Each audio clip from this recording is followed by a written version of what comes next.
जय श्री कृष्णा मित्रों। आज हम श्रीमद् भागवत गीता अध्याय 9 का श्लोक क्रमांक 28 को समझेंगे।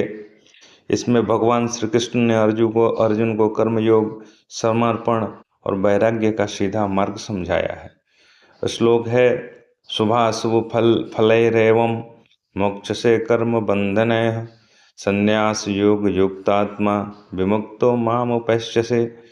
हे अर्जुन, यदि तू अपने समस्त कर्म मुझे अर्पित करके करेगा तो तू शुभ और अशुभ फल रूप कर्म बंधन से मुक्त हो जाएगा और फिर संन्यास योग से युक्त होकर पूर्ण रूप से मुक्त बनकर मुझे प्राप्त होगा।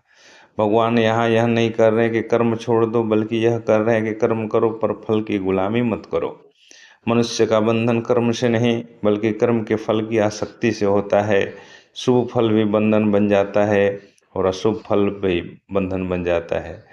जब कर्म भगवान को अर्पित हो जाता है, जब व्यक्ति कह देता है कि हे प्रभु, यह कर्म आपका है, इसका फल भी आपका है, तो इसका कर्म यज्ञ बन जाता है और वह कर्म बंधन नहीं रहता है।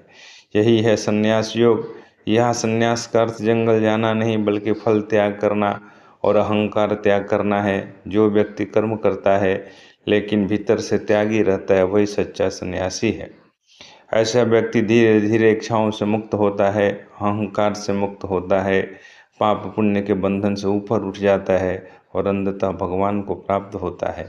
यह श्लोक 9वें अध्याय के उस रहस्य को मजबूत करता है जिसमें भगवान कहते हैं, मेरा भक्त कर्म करता है लेकिन उसका मन मेरे चरणों में रहता है, इसलिए वह कर्म के जाल में नहीं फंसता। यह भक्त